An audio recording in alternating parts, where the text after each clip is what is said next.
Video में ये हम पढ़े थे कि कैसे पौधों में जो पोषक तत्व होते हैं वह एक जगह से दूसरी जगह पहुंचते हैं तथा कैसे जो अनुपयोगी पदार्थ होते हैं, अनुपयोगी पदार्थ जो होते हैं वह दूसरे जगह से बाहर कैसे निकलते हैं, शरीर के बाहर कैसे निकलते हैं, इन सभी चीजों के बारे में पढ़े थे। तो इसमें हम ये पढ़े थे कि पादपों में हम ये पढ़े थे, हम यहाँ पर पॉइंट ये पढ़े थे कि पादपों में परिवहन की क्रिया दो तरीके से हुई थी। ये हम लोग पढ़ चुके थे। पहला तरीका था हमारे पास क्या, तो पहला तरीका था उसमें जिसका नाम था स्थानांतरण। पहला तरीका क्या था? स्थानांतरण। और दूसरा तरीका हमारे पास क्या था? दूसरा तरीका था हमारे पास वाष्पोत्सर्जन। और फिर हम लोग इनके कुछ पॉइंट्स के बारे में भी पढ़े हुए थे। वाष्पोत्सर्जन, इसमें हम पॉइंट्स ये पढ़े हुए थे। स्थानांतरण क्या होती है तो हम लोग पढ़े हुए थे कि स्थानांतरण का मतलब ये होता है कि किसी भी चीज का एक जगह से दूसरी जगह जाना।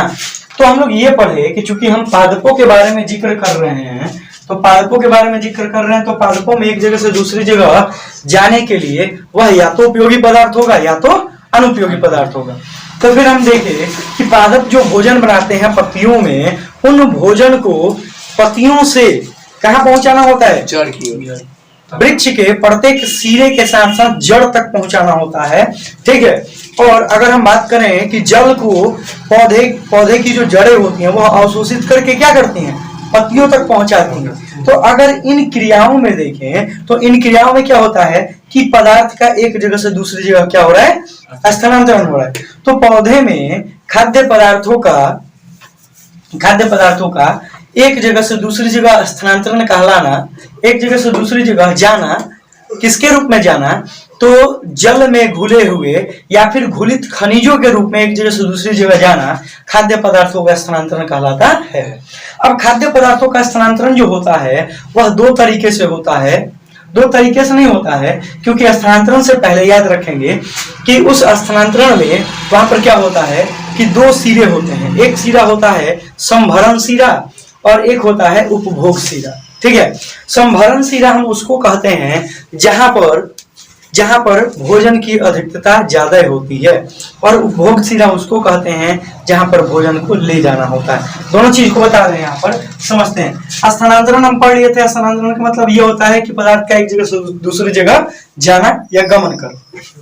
वाष्पोत्सर्जन पढ़े हुए थे कि पौधे के वायवीय भागों से मतलब वैसे भाग जो वायु के संपर्क में, ठीक है। तो पौधे के वायवीय भागों के द्वारा जल को वाष्प के रूप में बदलना या बदलने की क्रिया क्या कहलाती है? वाष्पोत्सर्जन कहलाती है। ये हम लोग पढ़ चुके थे पिछले वीडियो में, लास्ट लेक्चर में ये पढ़ चुके थे, ठीक है। और फिर उसी में हम ये पढ़े थे कि एक मक्के का पौधा जो होता है वह एक दिन में 3 से 4 लीटर पानी वाष्पोत्सर्जित करता है, और वही एक सेव का पेड़ एक दिन में 10 से 20 लीटर पानी को क्या करता है? उत्सर्जित करता है। ये बात पढ़ चुके थे। फिर हम लोग पढ़े थे कि औसतन एक पौधे की जो पत्ती होती है वह 1 घंटे में क्या करती है? अपने वजन के बराबर पानी को वाष्पोत्सर्जित कर देती है। और फिर इसके साथ साथ ये भी पढ़े थे कि एक पौधा अपने वजन का पूरे जीवन काल का, हम पढ़े थे कि एक पौधा अपने जीवन काल का 100 गुना पानी वह क्या करता है? वाष्पोत्सर्जित करता है, ठीक है। ये बात पढ़े हुए थे। लिखवाए थे कि नहीं लिखवाए थे? लिखवाए हैं 100 गुना।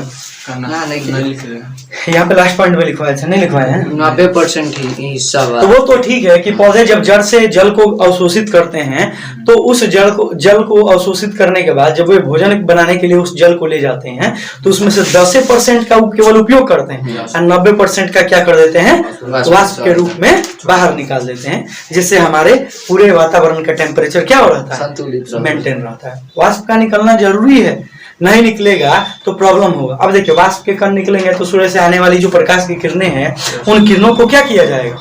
उन किरणों को, अब जो जल के कण है वह एक तरीके से मिरर का काम करते हैं। मिरर मतलब दर्पण का काम करते हैं।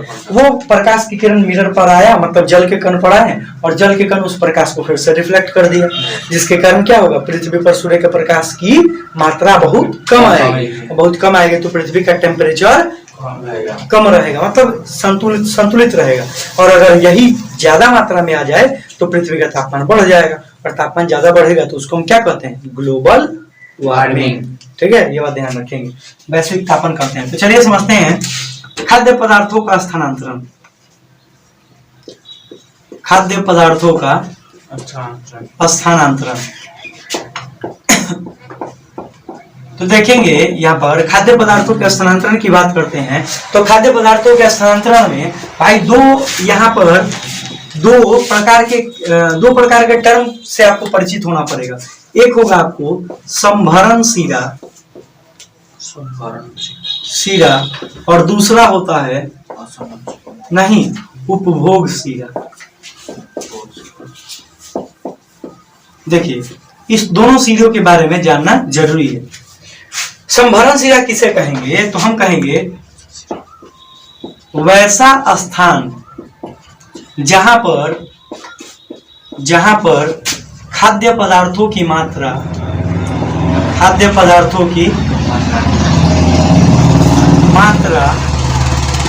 या उनकी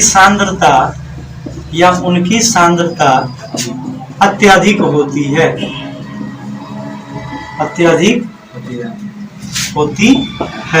क्या कहलाता है? संभरण शिरा कहलाता है। ठीक है, संभरण शिरा कहलाता है। दूसरा है हमारे पास उपभोग शिरा। तो हम कहेंगे वैसा स्थान जहां पर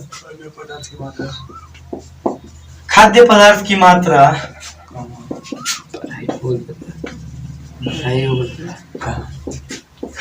की मात्रा या उनकी सांद्रता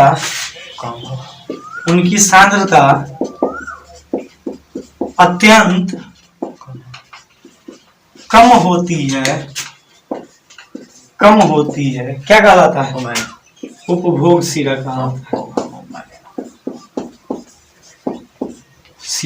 कहलाता है। ये बात ध्यान रखेंगे, उपभोग शिरा हमारा कहला गया। अब यहाँ पर हमारे पास परिभाषा है खाद्य पदार्थों के स्थानांतरण का कि किसे कहेंगे। तो हम कहेंगे कि पौधों में उपस्थित भोज्य पदार्थों का या खाद्य पदार्थों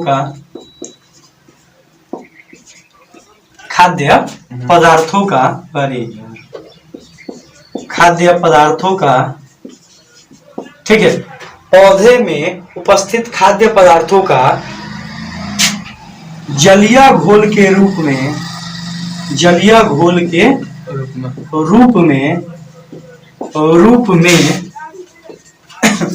कहां से कहां तक पहुंचना चाहिए? संभरण सिरे से उपभोग सिरे तक पहुंचाने की क्रिया संभरण सिरे से उपभोग सिरे तक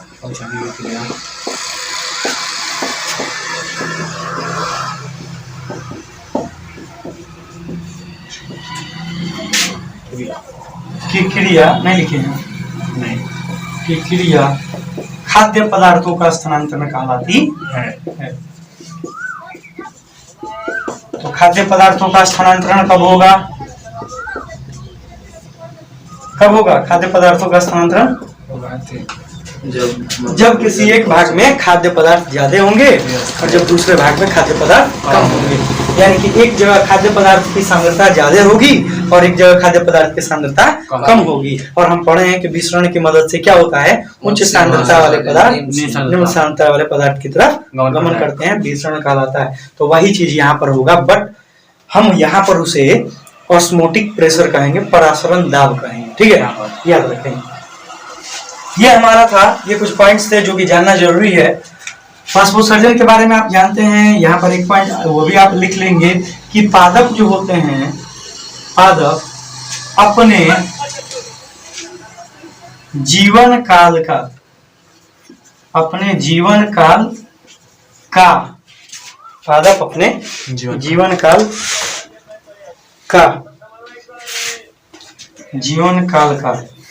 करीब 100 गुना पानी वाष्प के रूप में, वाष्प के रूप में उत्सर्जित करते हैं। ठीक है, कौन दिक्कत नहीं क्या में? ये हो गए हमने के पॉइंट जो उनके पादप से संबंधित हुआ, क्लियर हो गया। अब जंतुओं में हमारा परिवहन है। अब किसमें परिवहन है? जंतुओं में परिवहन। यहाँ तक हमारे जो पॉइंट थे ये पादप से संबंधित थे। अब हमारा है जंतुओं में परिवहन। जंतुओं में परिवहन। अच्छा, परिवहन हम पढ़े हुए थे, परिवहन क्या होता है? परिभाषा बताइए तो। परिवहन किसे कहते हैं? परिवहन किसे कहते हैं?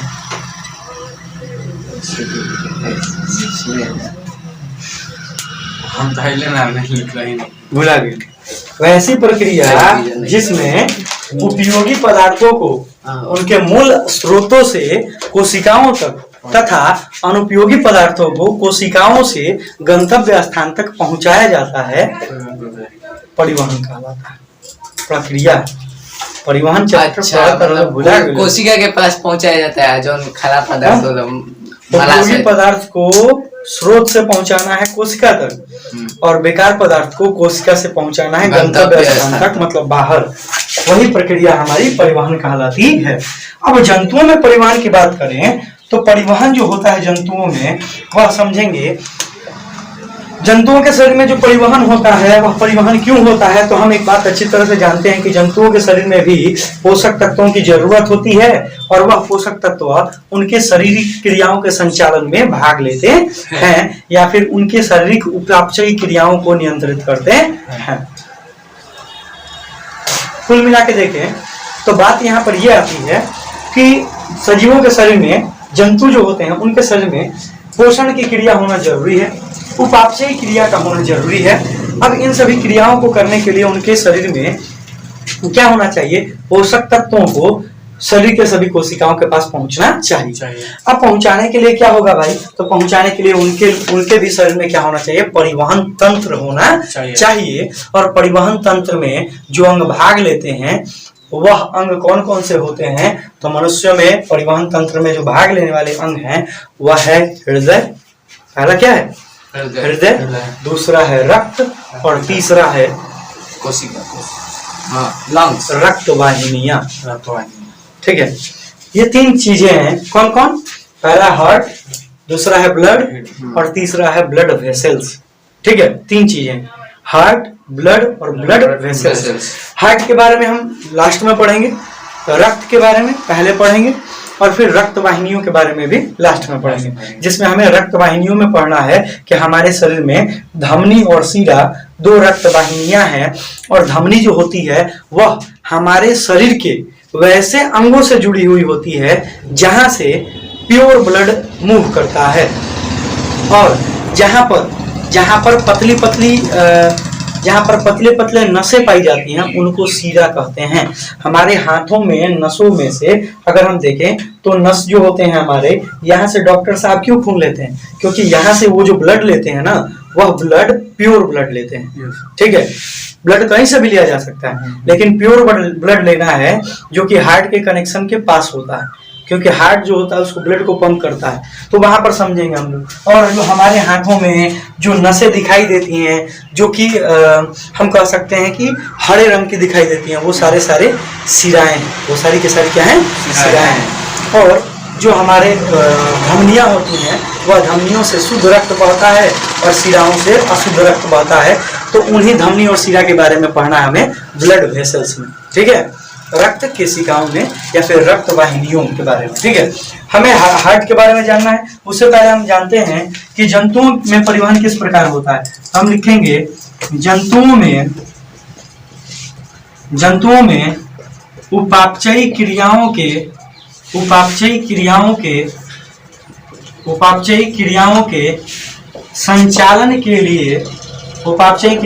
संचालन के लिए किसकी जरूरत होती है? ऊर्जा की जरूरत होती है। ऊर्जा की जरूरत होती है। जो ऊर्जा किससे मिलता है? जो पोषण के द्वारा प्राप्त होता है। तो किसके द्वारा प्राप्त होता है? तो पोषण के द्वारा प्राप्त होता है। अब पोषण के द्वारा उनके शरीर में जो ऊर्जा प्राप्त हुआ, तो वह पोषण के द्वारा जो ऊर्जा मिला वह किसी एक जगह पर है, वह किसी एक जगह पर है। जैसे यह भोजन, हम डायरेक्ट बता रहे हैं, यह भोजन हम लोग कहाँ लिए? मुख में लिए, ठीक है। कहाँ गया? अमाशय में, डायरेक्ट बता रहे हैं, ठीक है। अमाशय में गया, अमाशय से कहाँ गया? छोटी आंत में, और छोटी आंत में इसका क्या हो गया? पूर्ण रूप से पाचन हो गया। और भोजन के रूप में हम क्या लिए थे? कार्बोहाइड्रेट। क्या लिए थे? कार्बोहाइड्रेट। और पिछले क्लासों में हम ये बताए थे आपको कि हमारे शरीर में जो पोषक तत्व हैं, उन पोषक तत्वों के रूप में जो हम ऊर्जा के रूप में लेते हैं वह हमारे पास कार्बोहाइड्रेट, फिर हम पढ़ते हैं प्रोटीन, और फिर हम लेते हैं वसा। और इन तीन चीजें जो होती हैं जब शरीर में जाती हैं तो क्या क्या बनता है? कार्बोहाइड्रेट बदलता है ग्लूकोज में, प्रोटीन बदलता है एमिनो अम्ल में, और वसा बदलता है वसा अम्ल में, ठीक है। तो वही चीज है यहाँ पर कि भोजन के रूप में कार्बोहाइड्रेट लिए और वह कार्बोहाइड्रेट आमाशय में गया और यहाँ पर बदल गया किसमें? ग्लूकोज में। यहाँ पर किसमें बदल गया? ग्लूकोज में। अब हमारे पास बात ये आती है कि भाई ग्लूकोज कहाँ बना? छोटी क्या छोटी आंत को एनर्जी मिल गया तो शरीर के सभी कोशिकाओं को मिल जाएगी? नहीं मिलेगी। वहां पर केवल छोटी आंत की कोशिका को ही मिला ग्लूकोज। अब उस छोटी आंत की कोशिका में जो ग्लूकोज बना, उस ग्लूकोज को क्या करना है? शरीर की सभी कोशिकाओं में पहुंचाना है। और जब शरीर के सभी कोशिकाओं में पहुंचाना है तो उसके लिए क्या चाहिए? उसके लिए कोई ना कोई परिवहन चाहिए ना, कोई ना कोई ट्रांसपोर्ट चाहिए ना, जो उसको ले जाए। तो उसी ले जाने का काम कौन करता है? ब्लड। और वही ले जाने की क्रिया क्या कहलाती है? परिवहन। और यहाँ पर केवल ग्लूकोज ही नहीं बनता है, बनने के लिए अब बनता है पॉटी, लैट्रिन वगैरह बना ना जी। अब वो जाना चाहिए उसको कहाँ पे? बड़ी आंत में। तो बड़ी आंत में भी ले जाने के लिए कोई ना कोई ट्रांसपोर्ट सिस्टम चाहिए ना जी। तो वो जो परिवहन है, परिवहन का काम करता है, वो वहां पर हमारे लिए क्या है? हमारे लिए हमारे शरीर में जो परिवहन की क्रिया में मुख्य रूप से भाग लेते हैं वो होते हैं ब्लड, हार्ट और ब्लड वेसल्स। तीन चीजें, ब्लड, हार्ट और ब्लड वेसल्स। तो वही चीज यहाँ पर हमें देखना है। और ब्लड, हार्ट और ब्लड वेसल्स की सहायता से बनने वाले तंत्र को हम परिवहन तंत्र कहते हैं। चूंकि हम मनुष्य के बारे में पढ़ रहे हैं तो उसी को हम परिवहन तंत्र ना कह के उसको हम परिसंचरण तंत्र कहते हैं, और इंग्लिश में उसे सर्कुलेटरी सिस्टम कहते हैं। क्लियर है? तो ये सारा पॉइंट्स है, ये सारा खेल है। अब देखिए यहाँ पर जंतुओं में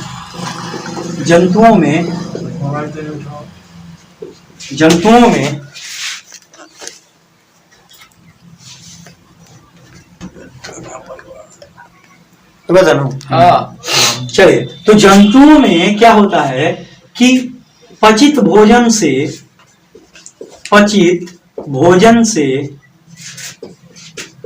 प्राप्त हुए ग्लूकोज को टिटू होने ले लो कि सब ग्लूकोज को। अब देखिए जंतुओं में पचित हुए भोजन से प्राप्त हुए ग्लूकोज को क्या करना होता है? शरीर की सभी कोशिकाओं में पहुंचाना होता है। शरीर की सभी कोशिकाओं में पहुंचाने के लिए, शरीर की सभी कोशिकाओं में पहुंचाने के लिए, शरीर के सभी कोशिकाओं में पहुंचाने के लिए क्या चाहिए? माध्यम की जरूरत होती है। किसकी जरूरत होती है? माध्यम की जरूरत होती है। जरूरत होती है जिससे कि वे पदार्थ सभी कोशिकाओं के पास पहुंचकर क्या करें? सभी कोशिकाओं के पास पहुंचकर वायवीय श्वसन करके लिख देते हैं, ऊर्जा की प्राप्ति कराएं, ऊर्जा की प्राप्ति करें। ठीक है, इसके लिए चाहिए ना जी। तो वह माध्यम वह माध्यम जंतुओं के शरीर में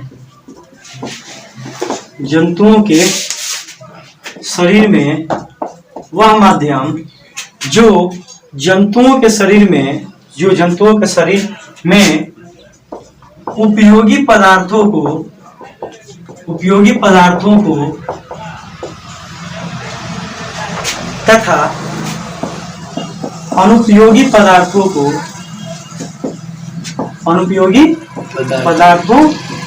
को एक जगह से दूसरे जगह ले जाने का काम करता है, कार्य करता है। उसमें क्या क्या है? तो उसमें है हमारे पास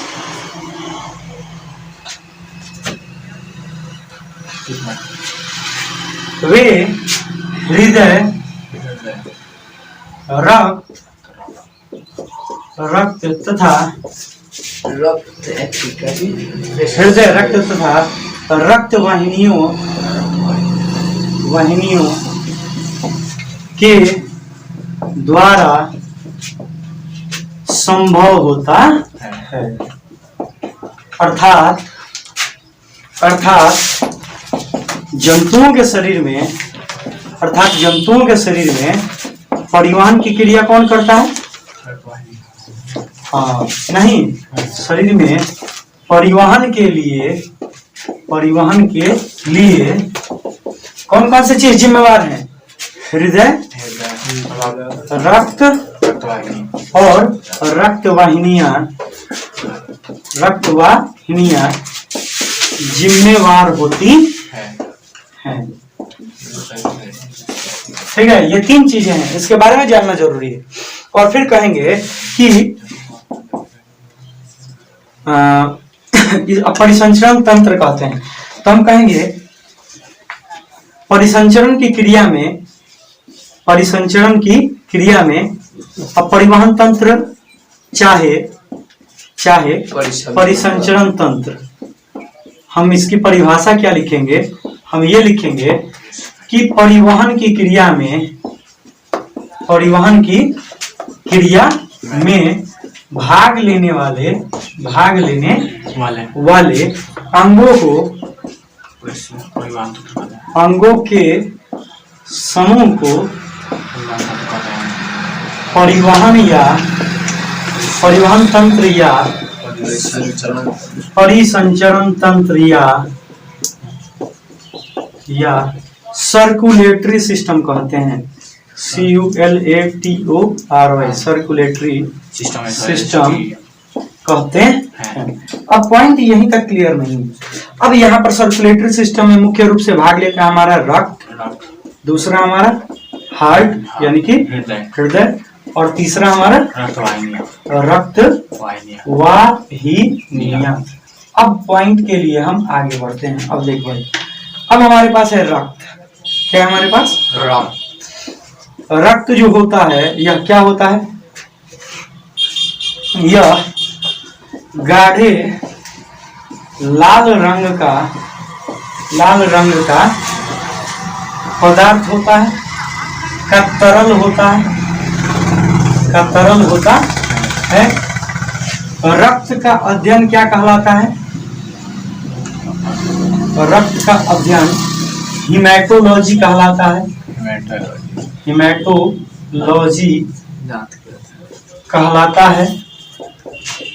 हीमेटोलॉजी कहलाता है। अब रक्त जो होता है यह हल्का क्षारीय होता है। अब रक्त का इसका पीएच मान 7.4 होता है। इसका पीएच मान कितना होता है? 7.4 होता है। इसका पीएच मान 7.4 होता है। अब इसमें अगर हम आगे बढ़े हैं रक्त में, तो हमारे जो रक्त होते हैं इस रक्त को याद रखेंगे। और क्या पॉइंट बनेगा इसमें? चलिए, इतना काफी है। अब चलते हैं हम लोग रक्त के क्लासिफिकेशन करते हैं। रक्त को हम कितने भागों में वर्गीकृत करते हैं? तो रक्त को हम 2 भाग में बांटते हैं। एक को कहते हैं नहीं, एक को कहते हैं प्लाज्मा और दूसरे को कहते हैं कणिकाएं। ठीक है, प्लाज्मा और कणिकाएं 2 चीजें होती हैं।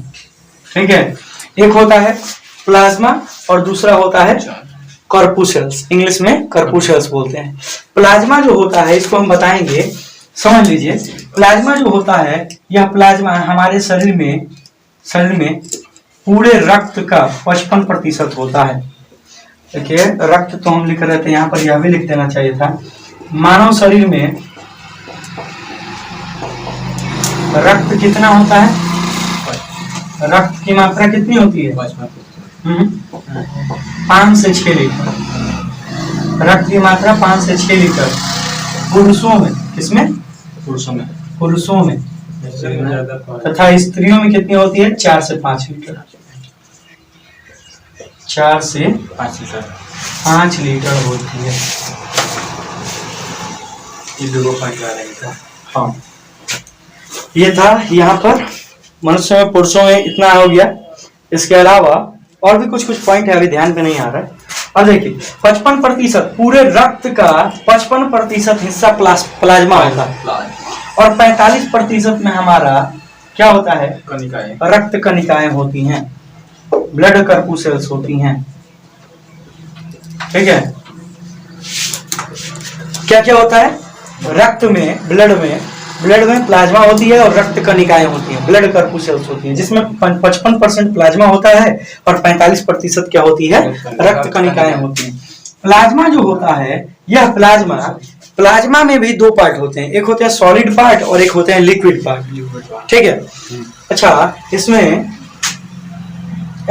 एक पॉइंट और जोड़ना था, धीरे धीरे याद आ रहा है। रक्त को तरल संयोजी उत्तक कहते हैं। रक्त को तरल संयोजी उत्तक कहते हैं, जो कि गलत बात है, क्योंकि यह संयोजन का काम नहीं करता है। क्योंकि रक्त जो होते हैं उसका विभाजन नहीं होता है, रक्त कभी बंटता नहीं। मतलब हमारी कोशिका जो होती है, वह कोशिका का क्या होता है? विभाजन होता है। तो देखिए, विभाजन कोशिका का समसूत्री होता है, अर्धसूत्री होता है और असूत्री होता है। ठीक है, तो समसूत्री और अर्धसूत्री विभाजन होते रहता है। ठीक है, लेकिन असूत्री जो होता है वह विभाजन जीवाणुओं में होता है, ठीक है, अब सुनिए। तो यहाँ पर जो है ना, रक्त में ये विभाजन होता ही नहीं, क्योंकि जो रक्त होता है, प्रारंभिक अवस्था में इसमें केंद्रक नहीं पाए जाते हैं और अंतिम में भी नहीं पाए जाते हैं। रक्त तो एक बार कोशिका नहीं बोलेंगे, उसको देख रहे हैं, कणिकाएं बोल रहे हैं, केंद्रक नहीं हो। और जिसमें केंद्रक नहीं होता उसको कोशिका नहीं बोलते हैं। लेकिन अपवाद है ऊंट और लांबा में केंद्रक पाया जाता है उसके खून में। ठीक है, याद रखेंगे। तो उसके खून में भी किस में? तो लाल रक्त की कणिका में। ठीक है, लाल रक्त की कणिका में, ये बात ध्यान रखेंगे। अब देखिए, प्लाज्मा जो हो गया हमारा, इस प्लाज्मा में क्या है? इस प्लाज्मा में 2 भाग हैं, एक है सॉलिड पार्ट और एक है लिक्विड पार्ट। ठीक है, एक है ठोस पदार्थ और एक है लिक्विड, द्रव पदार्थ। ठोस और एक है द्रव। अब देखिए, ठोस पदार्थ में क्या होता है हमारे पास? कि ठोस पदार्थ में हमारे पास होते हैं, अब ध्यान देंगे, जो द्रव है ना, यह द्रव में 90% होता है पानी, द्रव में। हाँ, अब बच गया 10% में है ठोस पदार्थ, बच गया 10% में है ठोस पदार्थ। मतलब ध्यान से देखें तो यह है रक्त का 55% प्लाज्मा, 45% रक्त कणिका। 55% में से अगर इसको 2 भाग में बांटे, ठोस और द्रव भाग में, तो एम का 90% है पानी और 10% है ठोस पदार्थ। अब यही ठोस पदार्थ में क्या होता है? कार्बनिक और अकार्बनिक पदार्थ पाए जाते हैं। हाँ। अब कार्बनिक और अकार्बनिक पदार्थ में क्या होते हैं? तो प्लाज्मा में प्रोटीन होता है, एक होता है आपको एल्बुमिन, एक होता है ग्लोब्यूलिन और एक होता है आपको क्या होता है? एक होता है एल्बुमिन होता है, ग्लोब्यूलिन होता है और हिस्टामिन होता है, नहीं, एक होता है फाइब्रिनोजन। फाइब्रिनोजन कौन कौन से प्रोटीन होते हैं? पहला होता है फाइब्रिनोजन, दूसरा होता है एल्ब्यूमिन, ग्लोब्यूलिन, और फिर है आपको प्रोथ्रोम्बिन। ये 4 चीजें होती हैं, ठीक है। इसके साथ साथ ग्लूकोज होता है, रक्त इस प्लाज्मा में ग्लूकोज होता है। इसके साथ साथ इस प्लाज्मा में अमीनो अम्ल होता है। इसके साथ साथ इस प्लाज्मा में और भी कुछ चीजें होती हैं जो कि कल की क्लास में पढ़ेंगे हम लोग। वीडियो कैसा लगा कमेंट करके जरूर बताएं। वीडियो अगर अच्छा लगा तो कनिका में भाग ना लो। क्या रक्त कनिका में कौन? रक्त कणिका आप पढ़ेंगे ना, कल पढ़ेंगे। रक्त कणिका को बांटेंगे। रक्त कणिका हमारा बटेगा WBC, RBC और प्लेटलेट्स में। रक्त कणिका 3 भाग में बटेगा, WBC, RBC और प्लेटलेट्स में। अच्छा, हम प्लेटलेट्स वाला मामला इसमें बोल दिए, नहीं ठीक है, यहाँ पर है वो सब पढ़ेंगे हम लोग। उसमें WBC, RBC और प्लेटलेट्स पढ़ेंगे इसमें, जिसको हम कहते हैं रक्त पट्टिकाणु। एक को कहते हैं लाल रक्त कणिका, एक को श्वेत रक्त कणिका, एक को रक्त पट्टिकाणु कहते हैं। ये पढ़ेंगे इसमें। अब रक्त कणिका में हम जब व्हाइट ब्लड सेल पढ़ेंगे तो उसको बांटेंगे फिर आगे चल के 2 भाग में। एक होती है ग्रेन्युलोसाइट, एक होता है अग्रेन्युलोसाइट। मतलब एगो में कणिका होता है, एगो में कणिका नहीं होता है। जिसमें कणिका होता है उसको भी आगे चल के 3 भाग में बांटते हैं। एक को कहते हैं स्नोफिल, बेसोफिल, न्यूट्रोफिल। और जिसमें कणिका नहीं होता है उसको बांटते हैं लिम्फोसाइट में। अब लिम्फोसाइट भी होता है 2 प्रकार का, एक होता है टी लिम्फोसाइट, एक होता है मोनोसाइट।